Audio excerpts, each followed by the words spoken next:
আপনারই মতো হাজারো মানুষ রোজ কবরে চলে যাচ্ছে।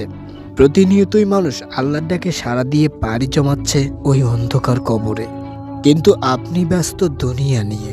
কখনো কি আপনার ইমাজিনেশনের মধ্যে এই চিন্তা আসে নাই, আমি যদি এই মুহূর্তে মারা যাই, কবরে যদি আমাকে দাফন করা হয়, কি অবস্থা হবে আমার? কেমনে থাকবো সেখানে?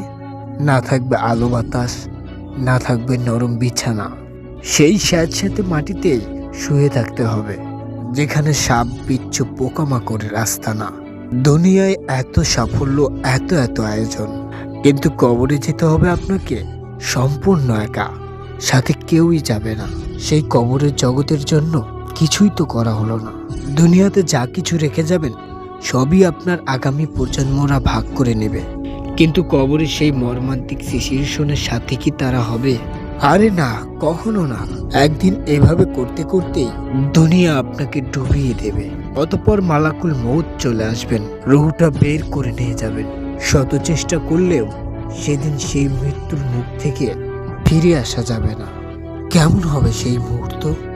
এত মায়া, এত ভালোবাসা, এত সুখ একদিন সব ছিনিয়ে নেবে মৃত্যু এসে। দুনিয়ার সকল মায়ামোহ ছেড়ে আপনাকে চলে যেতে হবে।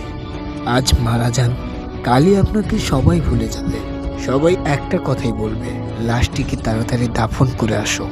সেদিন সবাই আপনাকে লাশ বলে ডাকবে।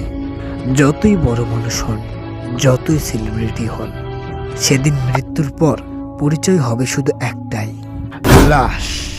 আল্লাহ তাআলা আমাদের সকলকেই সঠিক বুঝদান করুন। আমিন।